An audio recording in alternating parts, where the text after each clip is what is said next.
Magandang araw po. Narito na po ang magiging lagay ng panahon ngayong araw ng Biyernes, October 4, 2024.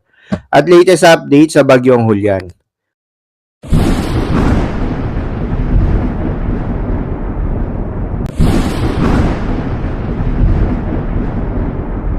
Sa kasalukuyan na tayo sa pag-asa, si Bagyong Hulyan nga ay tuluyan ng humina at isa na lamang low pressure area at nakalabas na rin ito ng Philippine Area of Responsibility.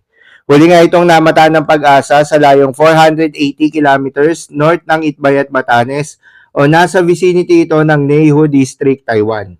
Wala na rin itong direktang epekto sa anumang bahagi ng ating bansa at inaasahan na rin na malulusaw ito sa loob ng 24 oras.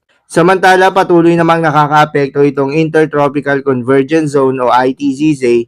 Ito yung salubungan ng hangin na nanggagaling sa Northern at Southern Hemisphere at nakakaapekto ngayon sa may Visayas at Mindanao. Dahil dito, asahan yung maulap na kalangitan na may kalat-kalat na mga pagulan at thunderstorms.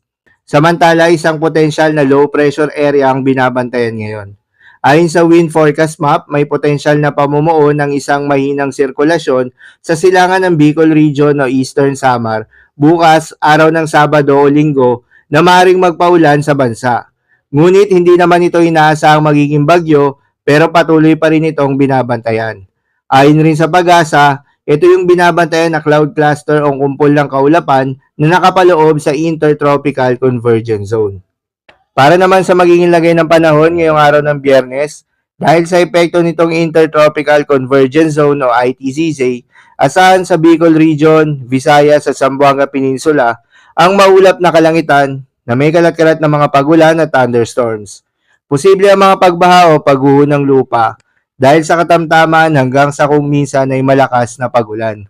Habang sa Ilocos Region, Cordillera Administrative Region, Cagayan Valley at Central Luzon, ay asahan naman yung bahagyang maulap hanggang sa maulap na kalangitan na may kalat-kalat na mga pagulan o thunderstorms. Dulot naman yan ng easterlies o yung mainit na hangin galing sa karagatang Pasipiko. Posible rin na mga pagbaha o pagguho ng lupa during severe thunderstorms.